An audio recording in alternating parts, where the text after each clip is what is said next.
Okay, the next sutta is important sutta. It's the first sutta that the Buddha spoke in the world. It's called the Dhammacakkappavattana Sutta. Setting in motion the wheel of the Dhamma. Dhammacakka is Dhamma wheel. Pavattana must be setting in motion or turning the Dhamma wheel sutta. That's have I heard. This is the sutta. After the Buddha was enlightened, he contemplated.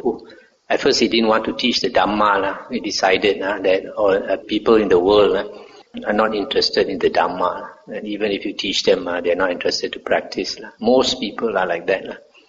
And then this Brahma Sahampati came to plead with the Buddha. This Brahma Sahampati, in one of the suttas, he mentioned that he was a monk under the previous Buddha, Kassapa.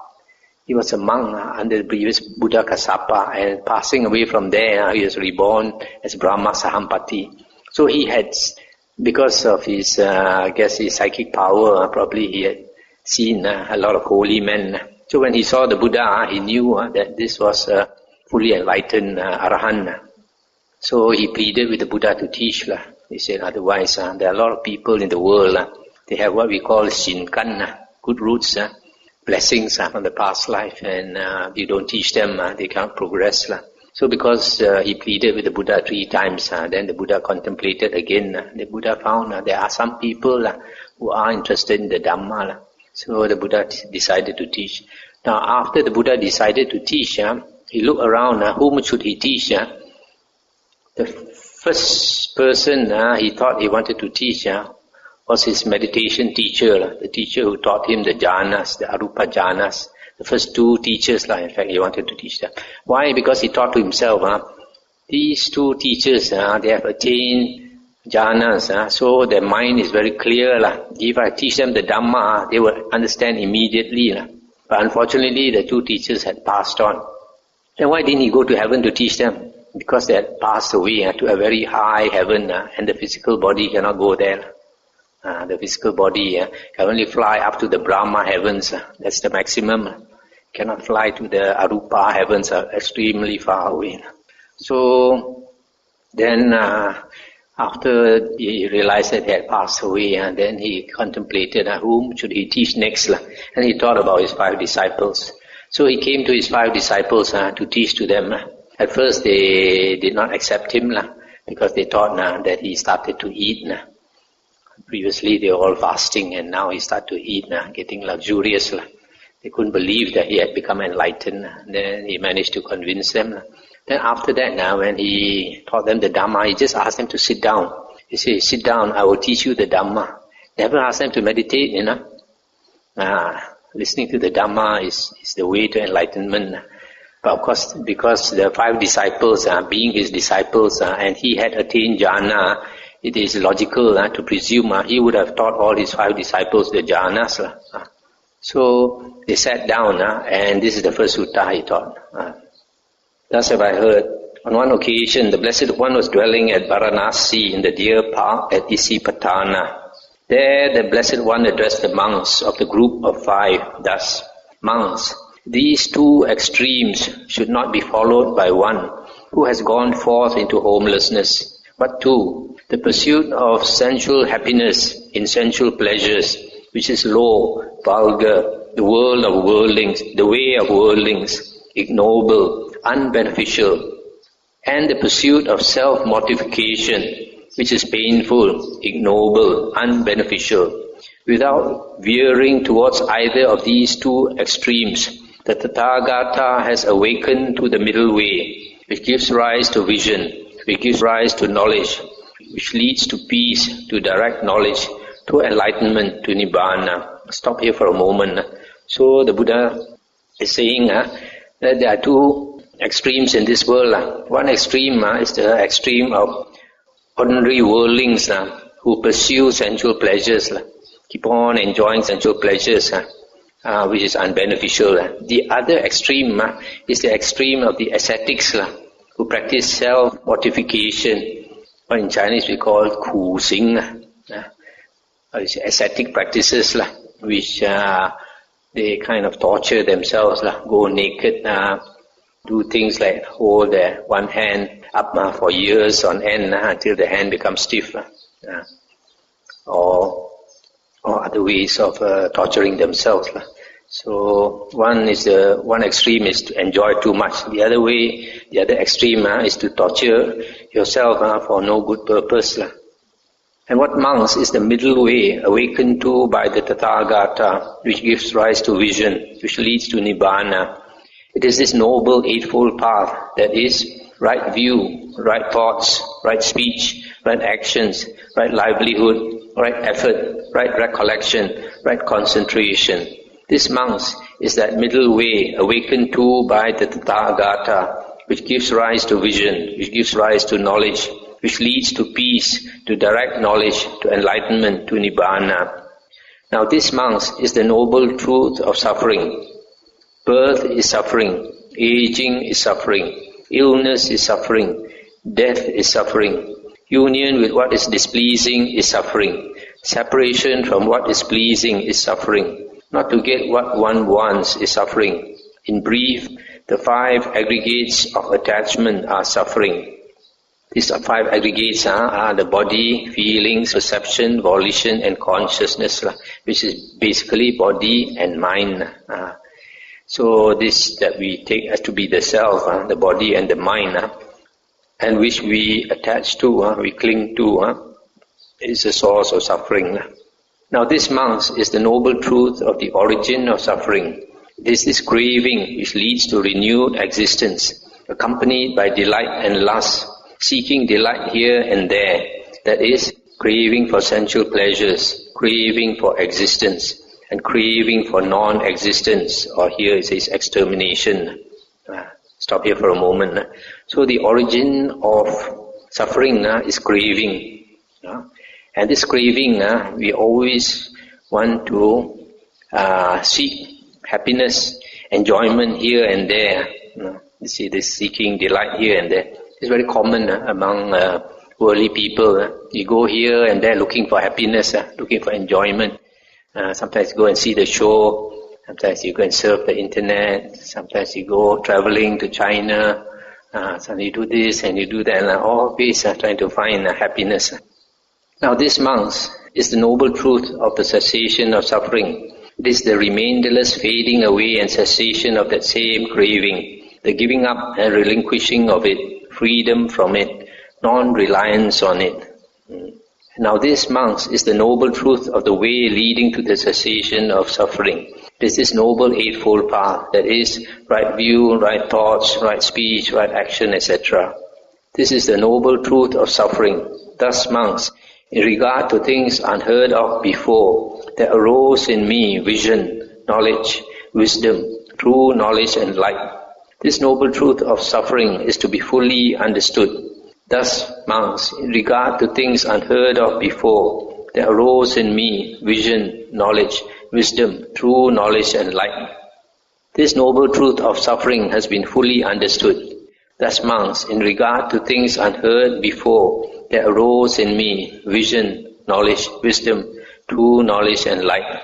I'll stop here for a moment. So you see, this first noble truth is described in 3 phases. The first one is he describes it as the noble truth of suffering. The second paragraph, it says this noble truth of suffering is to be understood. And the third one has been fully understood. Now you find the others also the same.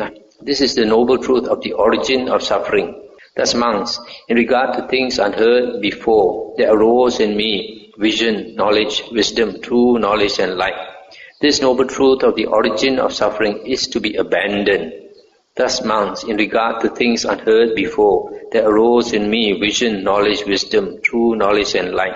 This noble truth of the origin of suffering has been abandoned. Thus, monks, in regard to things unheard before, there arose in me vision, knowledge, wisdom, true knowledge and light. Stop here for a moment. So this second noble truth, first he states the second noble truth. Then he says, this second noble truth that is the origin of suffering, namely craving. And craving is to be abandoned. And thirdly, he says, craving has been abandoned. This is the noble truth of the cessation of suffering.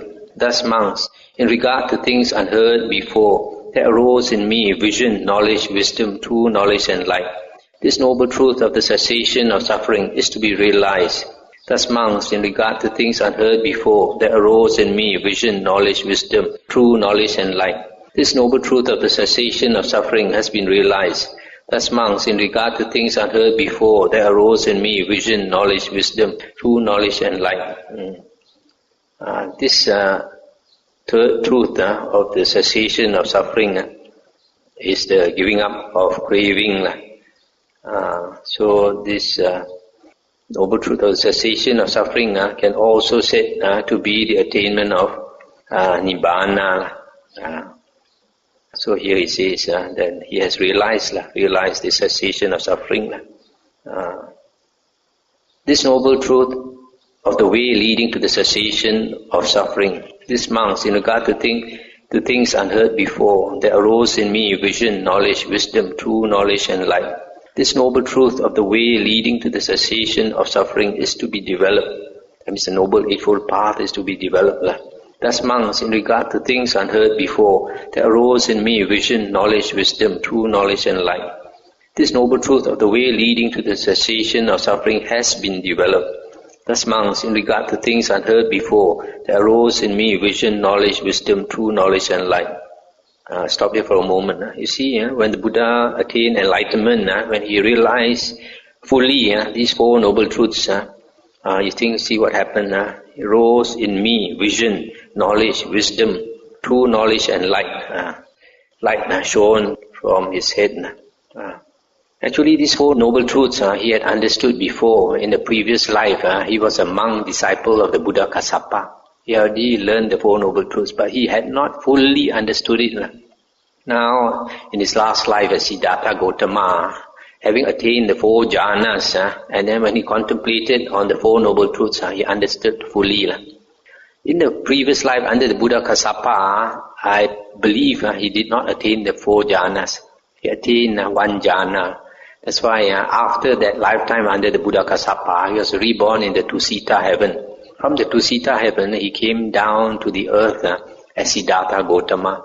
And as a small boy, Siddhartha Gautama sat under the Jambu tree and attained the first jhana. It's mentioned that he attained only the first jhana.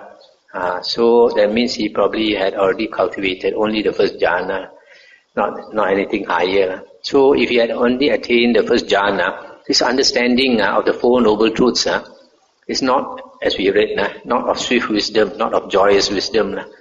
So he probably, in the previous life under Buddha Kassapa, he had become a Sakadagamin, second fruit attainer. So when he came back as Siddhartha Gautama, it was time for him to attain enlightenment. So that's how, even though he had such a good life, he gave up everything and went forth to renounce everything.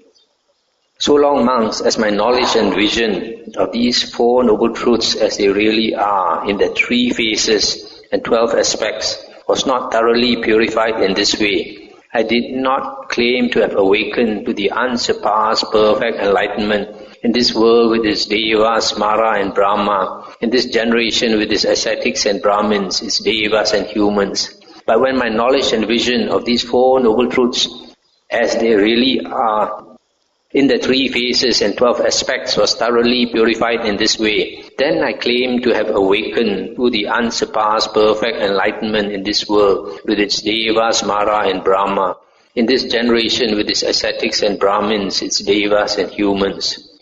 The knowledge and vision arose in me. Unshakable is the liberation of my mind. This is my last birth. Now there is no more renewed existence. This is what the Blessed One said. Elated, the monks of the group of 5 delighted in the Blessed One's statement. And while this discourse was being spoken, there arose in the Venerable Kondanya the dust-free, stainless vision of the Dhamma. Whatever is subject to origination is all subject to cessation.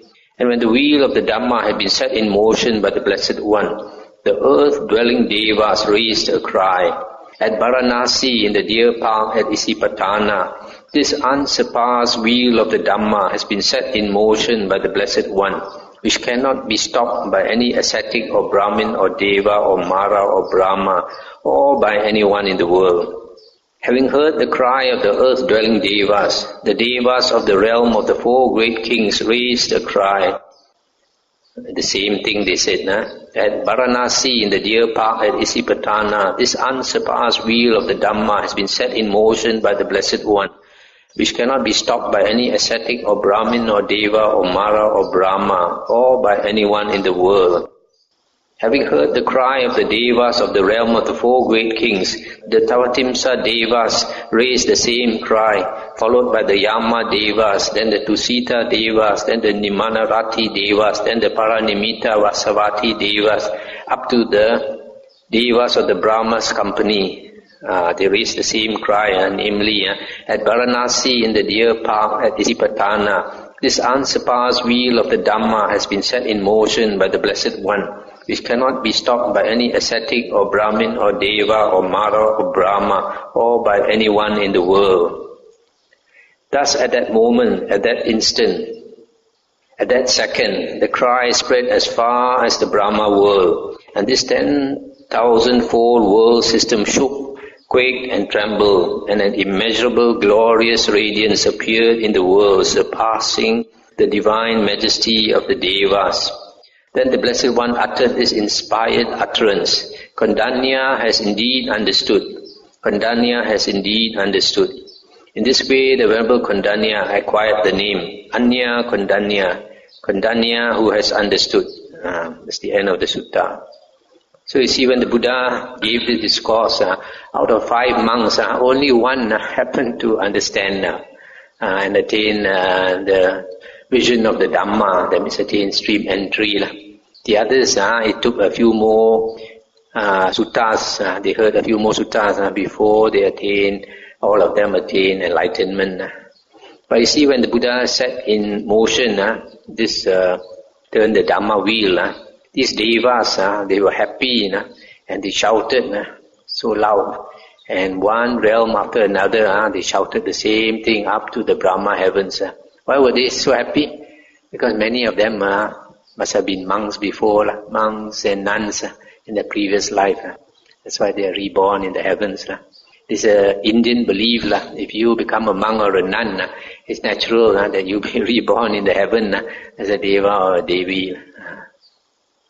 Okay, the next sutta, 56.21. That's on page 1852. On one occasion, the Blessed One was dwelling among the Vajrayans at Koti Gama. There, the Blessed One addressed the monks thus: Monks, it is because of not understanding and not penetrating the 4 noble truths that you and I have roamed and wandered through this long course of samsara. What for? It is, monks, because of not understanding and not penetrating the noble truth of suffering that you and I have roamed and wandered through this long course of samsara. It is because of not understanding and not penetrating the noble truth of the origin of suffering, the noble truth of the cessation of suffering, the noble truth of the way leading to the cessation of suffering, that you and I have roamed and wandered through this long course of samsara. That noble truth of suffering, monks, has been understood and penetrated. That noble truth of the origin of suffering has been understood and penetrated. That noble truth of the cessation of suffering has been understood and penetrated. That noble truth of the way leading to the cessation of suffering has been understood and penetrated. Craving for existence has been cut off. The conduit to existence has been destroyed. Now there is no more renewed existence. This is what the Blessed One said. Having said this, the Fortunate One, the teacher, further said, because of not seeing as they are, the 4 noble truths, we have wandered through the long course in the various kinds of births. Now these truths have been seen. The conduit to existence is severed. Cut off is the root of suffering. Now there is no more renewed existence. That's the end of the sutta. So it's because of not meeting and understanding the 4 noble truths that all of us have been turning in the samsara lifetime after lifetime after lifetime after lifetime.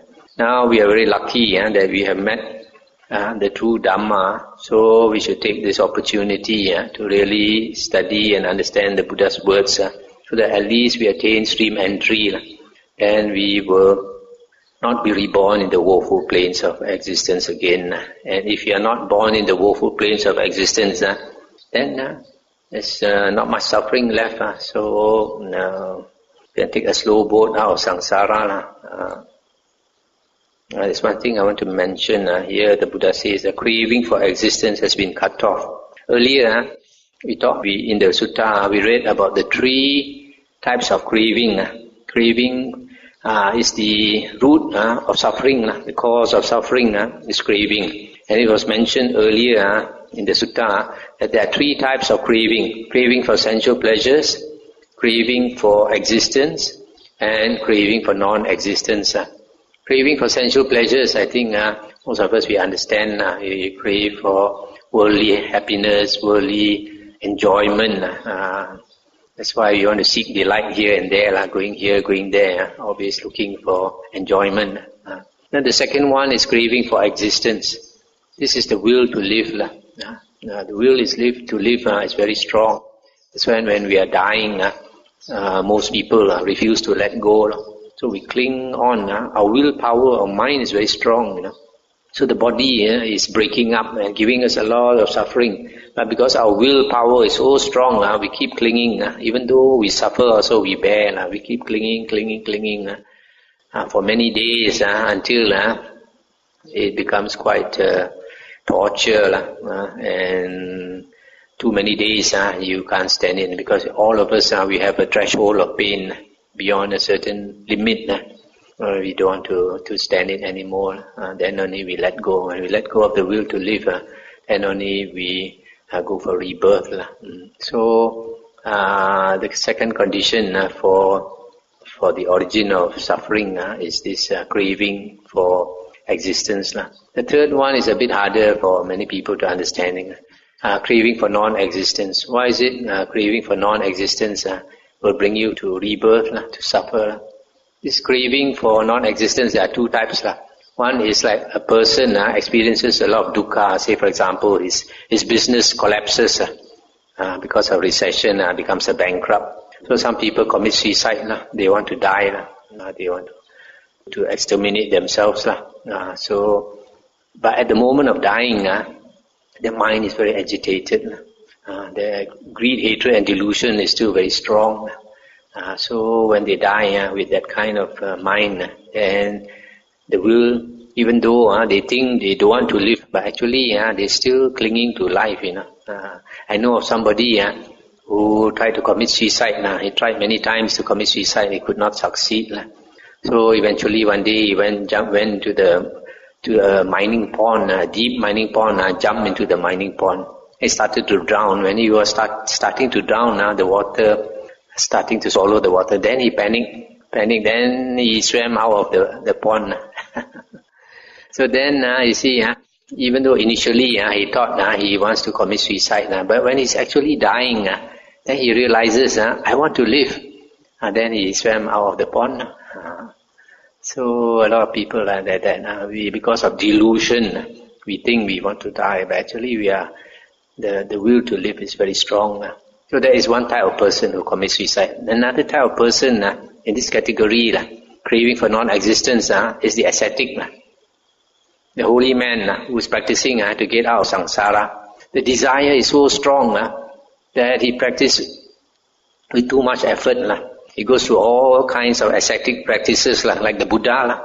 Becomes a naked ascetic, lives in the deep forest only on fallen fruits and on the roots and all that. He suffers so much because of the extreme desire to get out of samsara. So he cannot get out of samsara. You remember the first sutta we read in this Samyutta Nikaya? There was the first sutta, what did he say? When I stood still, I sang. When I strove too hard, I was whirled around. So without standing still, without striving, I crossed the flood. The middle path. No effort, you will sing. Too much effort, you get whirled around. So in the case of this ascetic, he got too much effort. He put too much effort. So when a person puts too much effort, this ascetic, his mind is extremely agitated. So when he's agitated, the mind is agitated. He cannot attain nibbana, because nibbana is a cool state. The mind is cool. So like a Westerner would say, I have to play it cool. Okay, now the next sutta, 56.23. At Savatthi, the Buddha said, monks, there are these four noble truths. What four? The noble truth of suffering, the noble truth of the way, of the origin of suffering, the noble truth of the cessation of suffering, the noble truth of the way leading to the cessation of suffering. It is because he has fully awakened to these four noble truths as they really are, that the Tathagata is called the Arahant, the perfectly enlightened one, Sammasambuddha. Therefore, monks, an exertion should be made to understand this is suffering, this is the origin of suffering, this is the cessation of suffering, this is the way leading to the cessation of suffering. That's the end of the sutta. So this sutta says that an Arahant, a Sammasambuddha, attains enlightenment because of fully understanding the Four Noble Truths. So of all the Dhammas taught by the Buddha, the Four Noble Truths are the most important truths. So to attain enlightenment, you must understand fully the Four Noble Truths. 56.24 at Savatthi. Monks, whatever Arahants, Sammasambuddhas in the past fully awakened to things as they really are, all fully awakened to the Four Noble Truths as they really are. Whatever Arahants, Sammasambuddhas in the future will fully awaken to things as they really are, all will fully awaken to the Four Noble Truths as they really are. Whatever Arahants, Sammasambuddhas at present have fully awakened to things as they really are, all have fully awakened to the Four Noble Truths as they really are.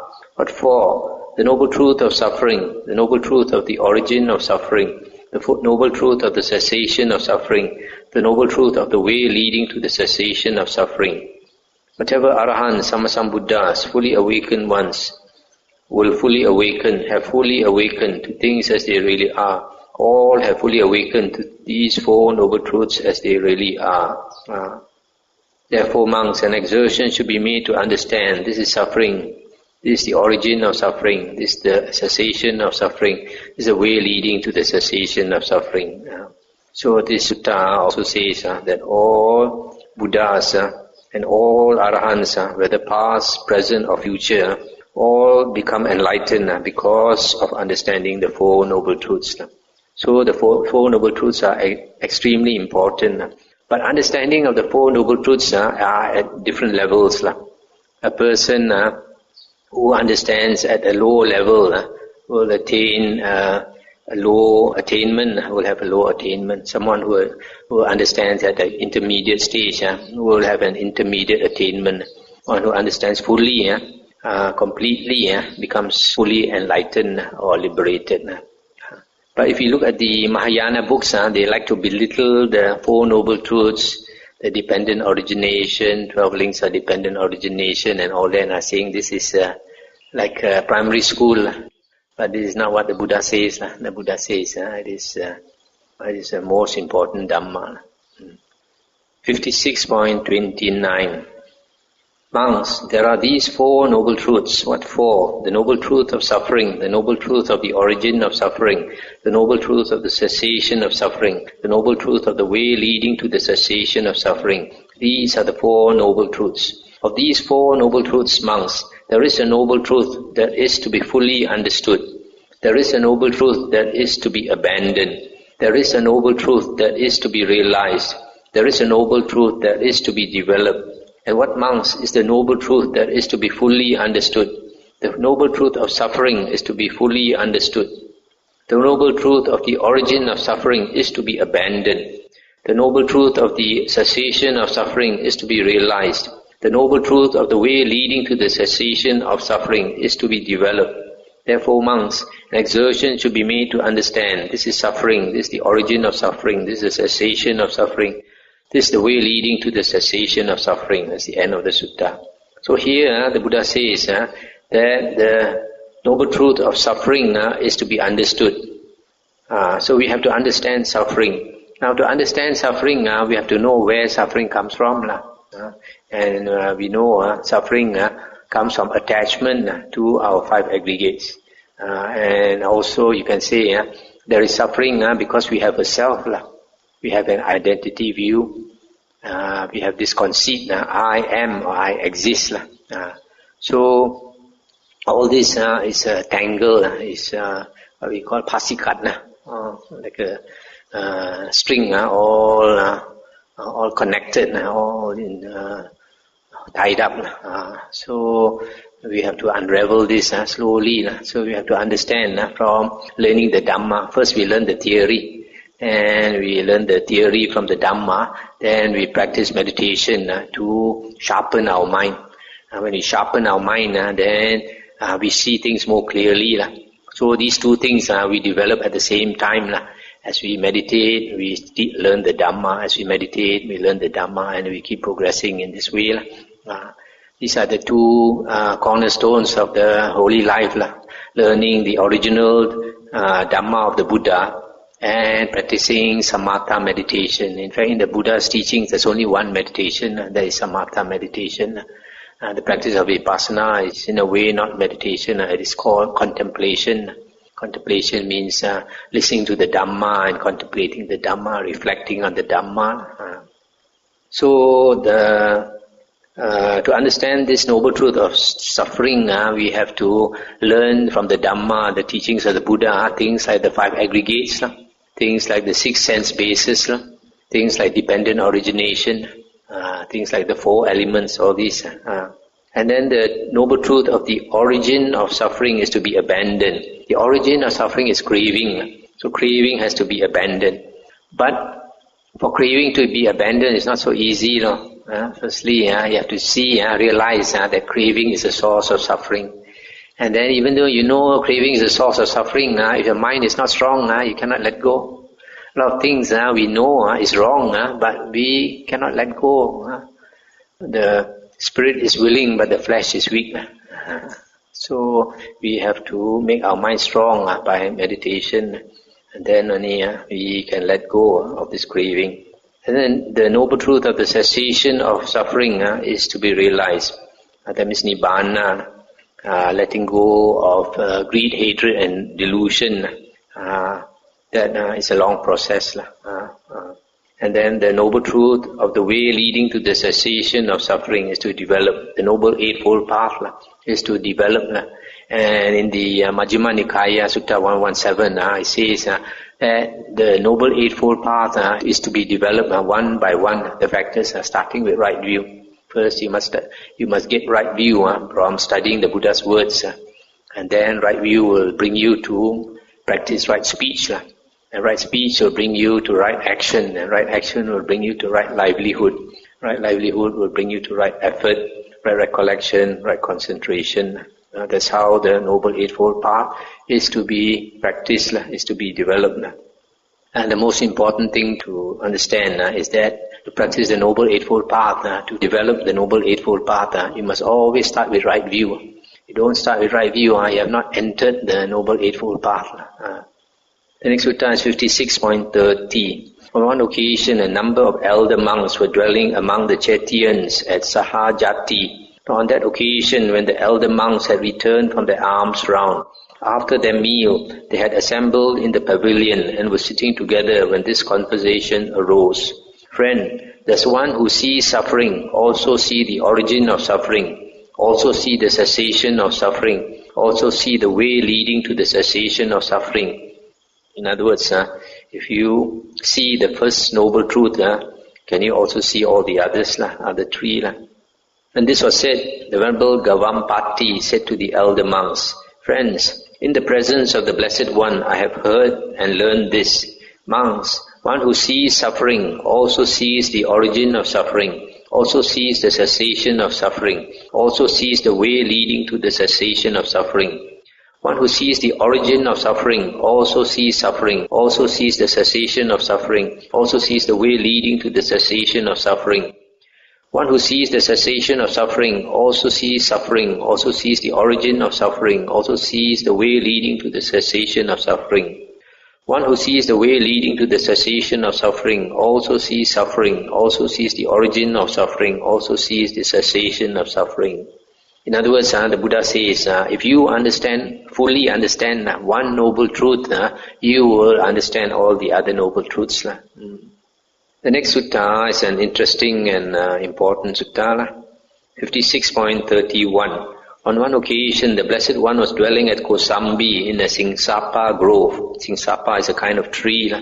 Then the Blessed One took up a few Singsapa leaves in his hand and addressed the monks thus. What do you think, monks? Which is more numerous, these few Singsapa leaves that I have taken up in my hand, or those in the Singsapa grove overhead? In other words, these leaves in my hand, are they more or the leaves in the forest? And they said, Venerable Sir, the Singsapa leaves that the Blessed One has taken up in his hand are few, but those in the Singsapa grove overhead are numerous. And the Buddha said, so too, monks, the things I have directly known but have not taught you are numerous, while the things I have taught you are few. And why, monks, have I not taught those many things? Because they are unbeneficial, irrelevant to the fundamentals of the holy life, and do not lead to revulsion, to dispassion, to cessation, to peace, to direct knowledge, to enlightenment, to nibbana. Therefore I have not taught them. And what, monks, have I taught? I have taught this is suffering. I have taught this is the origin of suffering. I have taught this is the cessation of suffering. I have taught this is the way leading to the cessation of suffering. And why, monks, have I taught this? Because this is beneficial, relevant to the fundamentals of the holy life, and leads to revulsion, to dispassion, to cessation, to peace, to direct knowledge, to enlightenment, to nibbana. Therefore I have taught this. Therefore, monks, an exertion should be made to understand this is suffering, this is the origin of suffering, this is the cessation of suffering, this is the way leading to the cessation of suffering. So this is a well-known sutta where the Buddha held the leaves in his hand and said that the things that he has taught us are very little compared to the things that he knows. He knows a lot of things about this world that scientists would like to know, but they are not no real benefit in the holy life. That's why he does not want to say all these things. What he says, he teaches us is the way out of suffering. Okay, it's another night. I have gone over the time.